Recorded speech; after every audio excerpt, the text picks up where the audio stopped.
Hello दोस्तों, स्वागत करता हूं मैं आप सभी का स्टडी वेब चैनल में।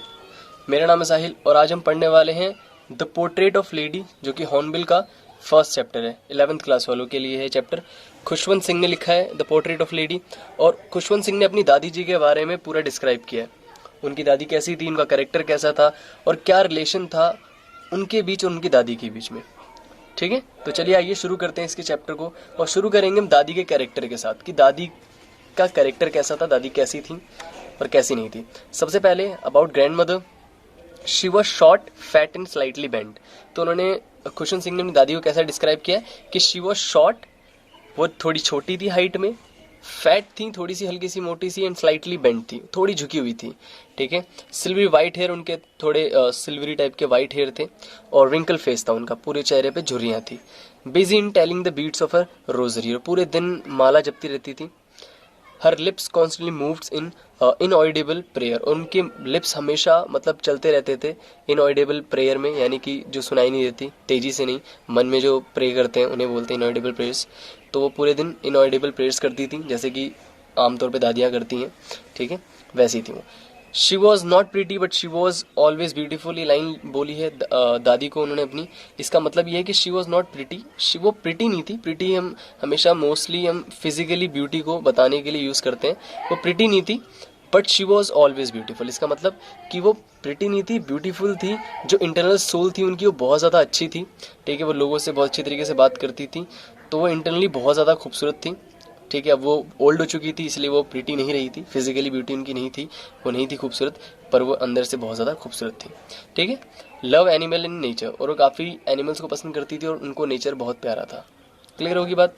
तो ये था दादी जी का कुछ कैरेक्टर, और अब हम सीधा स्टार्ट करते हैं स्टोरी के ऊपर। ठीक है, तो चलिए स्टार्ट करते हैं स्टोरी। स्टोरी शुरू करने से पहले मैं आपको कुछ बातें बताना चाहूँगा, जैसे कि खुशवंत सिंह की दादी को, जब वो स्टार्टिंग जो चैप्टर स्टार्ट होता है, आपके सामने जो चैप्टर आता है, तो खुशवंत सिंह अपनी दादी के बारे में बोलता है कि my grand mother was like everybody's grand mother. मेरी दादी हर किसी दादी जैसी हैं, जैसे ओल्ड होती हैं, ठीक है, बूढ़ी, काफ़ी ज़्यादा बूढ़ी। और वो कहता है कि मतलब जब से मैं अपनी दादी को जानता हूँ तब से ही बूढ़ी हैं वो। और ये बात उसके लिए एक्सेप्ट करना काफ़ी ज़्यादा इम्पॉसिबल टाइप का था कि कभी उसकी दादी यंग भी थी। वो इसलिए क्योंकि भाई अब उसने दादी को शुरू से ही बूढ़ा देखा है, तो एक होता है ना, मतलब कि भाई एक्सेप्ट नहीं होता मैं कि यार मेरी दादी भी कभी यंग रही होंगी। जैसे कि आपको भी कई बार बिलीव नहीं होता होगा कि आपके पेरेंट्स भी कभी बच्चे रहे होंगे।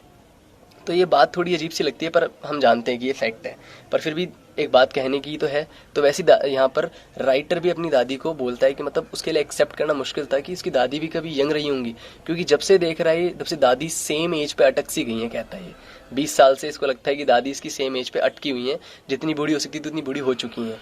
ठीक है, और ये डिस्क्राइब करता है अपने दादा की पोर्ट्रेट को भी, कि जो ड्राइंग रूम के पास इनके वहाँ पे थी पोर्ट्रेट, और जो कि लंबी बियर्ड वाले, जो कि चेस्ट तक उनकी बियर्ड आती है।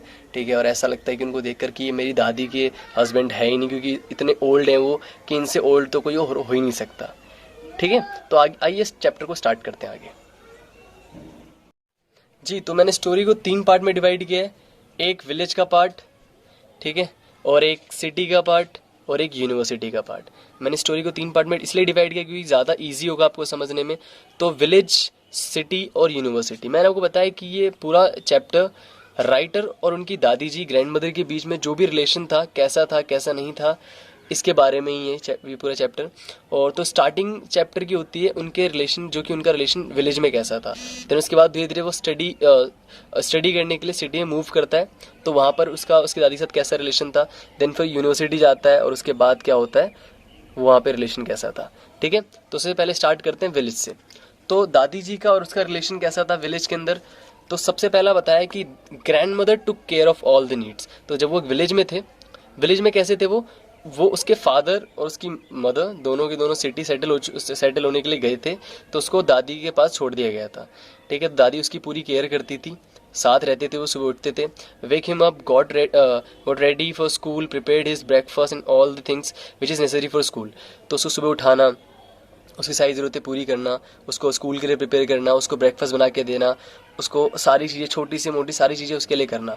ठीक है, जो एक माँ करती है अपने बच्चे के लिए, दादी भी उसके लिए वैसी ही थी, हर एक काम करती थी। यानी कि हम ये देख सकते हैं कि विलेज के अंदर बहुत अच्छा बॉन्ड था इन दोनों के बीच। ठीक है, उसको स्कूल छोड़ने जाना, स्कूल से लेके आना, हेल्प इन होमवर्क, उसको होमवर्क से मदद करना, send him to school, come back together, वो वापस स्कूल से वो आया करते थे। तो उनके बीच में काफ़ी अच्छा रिलेशन था। जैसे कि कुछ बातें ऐसी थी, जैसे कि दादी उसको नहाते टाइम उसको प्रे याद करवाती थी। ठीक है, और राइटर बोलता है वहाँ पर कि मुझे मतलब दादी की आवाज़ सुनने में बड़ा अच्छा लगता था। और जैसे और जब स्कूल साथ जब छोड़ने आती दादी उसको स्कूल, तो वो साथ लेके आती थी। और जब साथ लेके आती थी तो दादी अपनी मंदिर चले जाती थी स्कूल छोड़कर, और वो स्कूल जाता था। दोनों का साथ में ऑफ होता था और दोनों साथ घर वापस आते थे। और दादी वहाँ पर कुछ चपातीस लेके जाती थी, जो कि स्ट्रीट डॉग्स को वो खिलाते हुए रास्ते में स्ट्रीट डॉग्स को वो डालती थी, और वो स्ट्रीट डॉग्स को खिलाते हुए रास्ते में घर आते थे वापस। तो ये थी इनकी विलेज की लाइफ, क्लियर की विलेज की लाइफ। अब आते हैं हम सिटी की तरफ कि सिटी में कैसी थी इनकी दोस्ती। तो सिटी की लाइफ इनकी कैसी थी, सिटी की जो इनकी दोस्ती थी, सबसे पहले हम सिटी की दोस्ती को टर्निंग पॉइंट मानते हैं उनकी लाइफ का। क्योंकि सिटी की टर्निंग पॉइंट इसलिए आई थी क्योंकि आप सब भी जानते हैं सिटी कितनी ज़्यादा बिजी होती है, इसलिए पहला turning point of their friendship. तो उनके फ्रेंडशिप का टर्निंग पॉइंट किसे माना जाता है, सिटी की लाइफ को। क्यों, क्योंकि अब क्या था कि राइटर को कम टाइम मिलता था अपनी दादी के लिए। ठीक है, she could not accompany him to school. सबसे पहली बात थी, जो सबसे ज़्यादा मतलब केयर करती थी, स्कूल छोड़ने आती थी, अब वो नहीं कर सकती थी। अब उसके साथ स्कूल नहीं जाती थी। क्यों, क्योंकि अब उसको एक मोटर व्हीकल छोड़ने आया करती थी स्कूल, अब मोटर बस थी उसके लिए। ठीक है, और स्कूल दूर था, तो दादी उसको छोड़ नहीं सकती थी। तो यहाँ पर इनका पहला तो यहीं दूरी बन गई इनकी स्कूल छोड़ने वाली। ठीक है, हेट सिटी स्कूल्स स्टडीज़। तो सबसे पहला था कि दादी को स्कूल की स्टडीज़ बिल्कुल पसंद नहीं थी। अब क्यों नहीं पसंद थी, disturb to know about music lessons are giving to him instead any scriptures. पहला उनको स्टडी क्यों नहीं पसंद थी, क्योंकि मैथ्स साइंस ये सब चीज़ें पढ़ाई जाती थी जो कि दादी को बिल्कुल भी नहीं समझ में आती थी। ठीक है, चाहे वो कोई किसी का आर्किमिडीज का, चाहे वो कोई कंसेप्ट हो या कुछ भी हो, वो दादी को नहीं समझ आता था सही कि भाई इसको क्या पढ़ाया जा रहा है। इसको स्क्रिप्चर्स नहीं पढ़ाए जा रहे, इसको गीता के बारे में नहीं पढ़ाया जा रहा, भगवान के बारे में स्कूल में नहीं पढ़ाया जा रहा, और ये फालतू फुलतू की चीज़ें पढ़ाई जा रही हैं। ठीक है, और ऊपर से उनको जब ये पता लगा कि इसको म्यूज़िक लेसन दिए जा रहे हैं, तो दादी को और गुस्सा आया कि भाई क्या हो रहा है ये स्कूल में। तो दादी बिल्कुल सैड हो गई वहाँ से, और इसके बाद से बिल्कुल बातें करनी बंद कर दी। ठीक है, तो ये स्टडीज़ के ऊपर था कि दादी होमवर्क में मदद भी नहीं कर पाती थी, जैसे पहले विलेज में कर देती थी मदद। ठीक है, सो स्कूल अब सिर्फ उसको कुछ दिन तक स्कूल के लिए तैयार किया, पर वो स्कूल छोड़ने जा नहीं पाती थी, ना स्कूल में होमवर्क मदद कर पाती थी। और जब उनको पता लगा कि स्कूल में म्यूज़िक लेसन दिया जा रहा है, वैसे ही और उल्टा सीधा पढ़ाया जा रहा है, तो उनके हिसाब से ये चीज़ें बकवास थी, और उन्होंने से बात करना भी बहुत कम कर दिया था। तो ये थी स्टार्टिंग की सिटी लाइफ। अब धीरे धीरे यूनिवर्सिटी जाने लगा। अब राइटर बड़ा हुआ। आपको पता है कि जब आप बड़े होते हो, आप सब भी हो, अपना एग्जाम्पल ले सकते हैं, तो हम अपने ग्रैंड पेरेंट्स से कितना ज़्यादा दूर होते जाते हैं जैसे जैसे हम अपनी लाइफ में बिजी होते रहते हैं। तो राइटर का भी यही था, जैसे जैसे अपनी लाइफ में वो बिजी हुआ, वो अपनी दादी से दूर होता गया, और जो उसकी दोस्ती थी दादी के साथ, वो और ज़्यादा दूर होती गई। ठीक है, तो जब वो यूनिवर्सिटी गया, ठीक है, he was given as separate room. अब भाई यूनिवर्सिटी गया तो उसको एक अपना सेपरेट रूम मिल गया। ठीक है, तो और ज़्यादा जो लिंक था उनकी दोस्ती का और ख़त्म हो गया। Common link of friendship was snap. तो यहाँ पर उनकी जो फ्रेंडशिप का लिंक था वो बिल्कुल ही ख़त्म हो गया। उनकी दोस्ती अब बहुत ज़्यादा अलग होगी। एक स्नैप था, चाटा था उनकी दोस्ती पर, ये कि जब वो यूनिवर्सिटी जाने लग गया, अब वो एक दूसरे को देख भी नहीं पाते थे। She spent most of her time in receiving prayers and bye sitting beside her spinning chair. तो अब उनका पूरा दिन कैसे बीता दादी का, पूरे दिन प्रे करना, ठीक है, और अपनी चेयर के पास बैठना, और जो बर्ड्स थी उनको फीड करवाती थी वो। जैसे जब वो विलेज में थी तो वो जो स्ट्रीट डॉग्स थे उनको फीड कराती थी।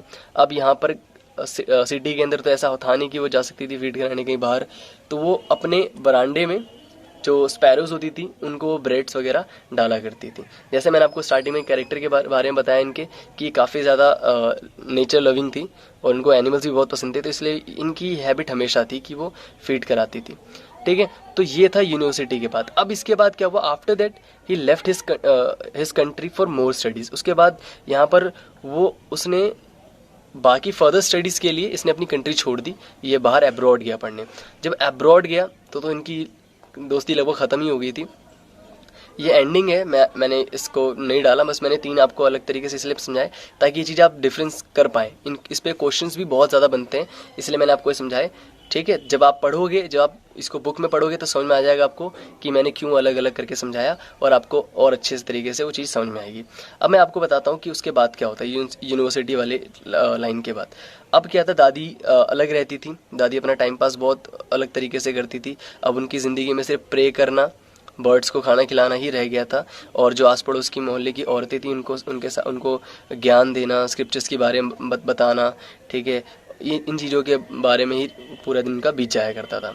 अब जब वो अब्रॉड जा रहा है तो उस दिन उसके मन में एक ख्याल आता है कि मतलब अब मेरी दादी बहुत बूढ़ी हो चुकी हैं, पता नहीं मैं नेक्स्ट टाइम आऊँ तो मेरी दादी मतलब रहें ना रहें, उनका साथ मेरे साथ रहे ना रहें, इस चीज़ के ऊपर बहुत टेंशन में होता है। पर फिर भी दादी उसको उसके ऊपर प्रे करती हैं और उसको एक किस करती हैं माथे पर उसके, और वो सोचता है कि शायद ये मेरा दादी के साथ लास्ट फिजिकल टच हो सकता है कि दादी ने मुझे किया, मैं नेक्स्ट टाइम आऊँ क्या पता दादी ना हो, क्योंकि बहुत ओल्ड हो चुकी थी दादी। ठीक है, तो फिर वो चले आता है, वो अपनी दादी को बाय करता है और चले आता है वहाँ से। पर फिर भी 3-4 साल बाद जब वो वापस आता है तो वो दादी उसकी होती है और वो बहुत खुश होता है, और दादी भी उसकी ये बात सुनकर कि उसका पोता आ रहा है वो बहुत खुश होती है। उसे एक दिन आने से पहले बहुत ज़्यादा खुश होती है, वो सभी औरतों को बुलाती है, घर में भजन करती है। पर उससे एक दिन पहले उनकी तबीयत ख़राब होती है, डॉक्टर ने मना किया होता है उनको करने के लिए, पर फिर भी वो इतनी ज़्यादा खुश होती हैं कि वो ज़िंदगी में पहली बार प्रे करना भूल जाती हैं और वो पूरे दिन भजन करती रहती हैं।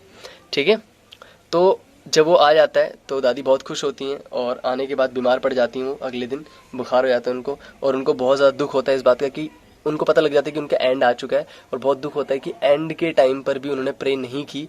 तो फिर जब डॉक्टर आता है बताता है कि मतलब कोई दिक्कत की बात नहीं है, इनको छोटा सा फीवर, हल्का फीवर है, कोई दिक्कत की बात नहीं है। पर दादी समझ जाती है कि नहीं, मेरा आखिरी वक्त है, तो वो किसी से बात नहीं करती और अपनी माला उठाती है और जपना शुरू करती हैं और प्रे करना शुरू करती हैं, और कहती है कि मतलब मैं कोई टाइम वेस्ट नहीं करूँगी, और प्रे करते करते करते उनके हाथ से माला गिर जाती है और वो मर जाती हैं वहाँ पर।